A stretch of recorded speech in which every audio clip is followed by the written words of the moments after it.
கௌரவ தலைவர் வந்துட்டாரா? வரலையா? இன்னும் 4 நாள் ஆகுமா? சரி. ஏன்னா காலையில் ஒரு கூட்டு பிரார்த்தனை நம்ம பண்ணோம். ஏன்னா நம்ம 2 சட்டமன்ற உறுப்பினர்கள் உடல்நலம் பாதிக்கப்பட்டு மருத்துவமனையில் அனுபவப்பட்டிருக்கின்றார்கள். அதில் காலையில் நான் சேலத்தில் கூட்டு பிரார்த்தனை எல்லாம் செய்ய சொல்லியிருந்தேன். அதில் ஒருத்தர் வந்துட்டார் நினைக்கிறேன். இன்னும் அதிகமாக பிரார்த்தனை பண்ணணும் நினைக்கிறேன். உண்மையை நான் சொல்றேன். நான் சும்மா நான் விளையாட்டுக்கெல்லாம் சொல்ல, உண்மையை நான் சொல்றேன். நல்லா இருக்கணும், எல்லாம் நல்லா இருக்கணும்.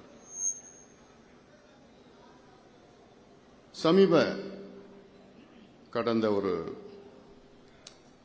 2 மாதங்களாக எனக்கு மிகுந்த மன உளைச்சல். உங்களுக்கெல்லாம் தெரியும். இன்னும் சொல்ல போனா என்னைக்கு நான் தலைவர் பதவி ஏற்றணும் அன்னிலிருந்து எனக்கு மன நிம்மதி போயிடுச்சு. எனக்கு உலகாலமாக உங்களில் ஒருவனாக, உங்களில் அதாவது எப்படி சுதந்திரமாக நான் செயல்பட்டேன். நான் அந்த பொறுப்பு என்னைக்கு எடுத்தனோ அன்னையிலிருந்து எனக்கு மிகுந்த மன உளைச்சல். கிட்டத்தட்ட ஒரு 3 ஆண்டு காலமாக அதையெல்லாம் கடந்துதான் நான் வந்திருக்கின்றேன். ஆனாலும் ஒவ்வொரு முறை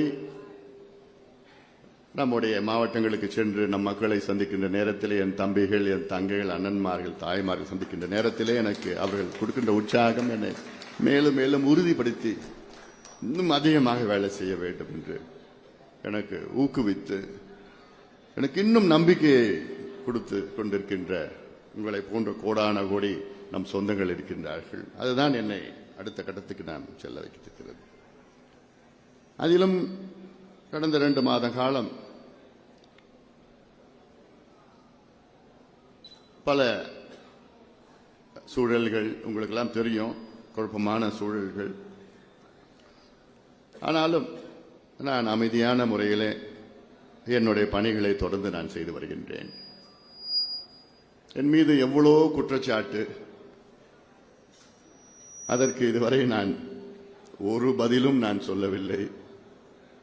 மௌனமாகத்தான் இருந்து வருகின்றேன். காரணம், நம் கட்சி, நம் சமுதாயத்தை கருதி நான் அமைதியாக இருக்கின்றேன், மௌனமாக இருக்கின்றேன்.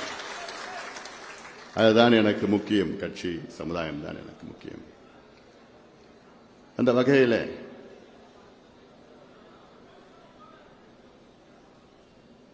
எவ்வளோ குற்றச்சாட்டுகள் வந்தாலும் ஒன்னே ஒன்று தான் நான் சொல்லுவேன். அத்துணை குற்றச்சாட்டுகளும் 100 விழுக்காடு பொய்யானவை.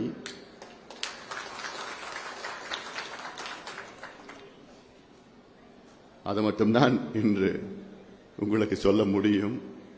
அது உங்களுக்கும் தெரியும். அது இங்கே மேடையில் இருக்கிறவர்களுக்கு அத்தனை பேருக்கும் தெரியும். ஆனால் உங்களுக்கு நிச்சயமாக தெரியும். என்னுடைய நோக்கம் என்று ஐயா அவர்கள் நம் கட்சியை தொடங்கியிருக்கின்றார்கள். 45 ஆண்டு காலம் உழைப்பு. நம்முடைய வேலுச்சாமி அவர்கள் சொன்னது போன்ற சாதாரண உழைப்பு கிடையாது. இனி ஐயாவை போன்று யாரும் பிறக்க முடியாது. அவ்வளோ தியாகம், அவ்வளோ உழைப்பு, அவ்வளோ அர்ப்பணிப்போடு இந்த கட்சியை தொடங்கி இந்த கட்சிக்கு கொள்கைகளை வகுத்து இந்த கட்சி சமூக நீதி, சமத்துவம், ஜனநாயகம், சுற்றுச்சூழலை பாதுகாக்க, வேளாண் வளர்ச்சி, நீர் மேலாண்மை, கல்வி, சுகாதாரம் அத்துணை செயல் திட்டங்களும் கொடுத்து தமிழ்நாட்டிலே பாட்டாளி கட்சி ஒரு சிறந்த கட்சி.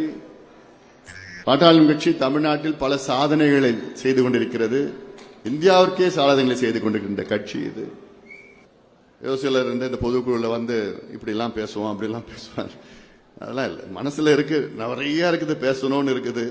ஆனா எல்லாமே எப்பவுமே நான் அப்படிதான். எங்க குடும்பத்துல தெரியும், எதுவுமே நான் வெளிப்படுத்த மாட்டேன். நான் உள்ளுக்குள்ளேயே அடக்கி வச்சுக்கிட்டு இருக்கேன். இன்னைக்கும் அப்படிதான், அந்த சூழலில் தான் நானும் இருக்கிறேன். நான் பிளே ஸ்டோர் மற்றும் ஆப் ஸ்டோரில் இருந்து பாலிமர் செயலியை QR கோடு மூலம் பதிவிறக்கம் செய்யுங்கள். செய்திகளை உடனுக்குடன் பெறுங்கள்.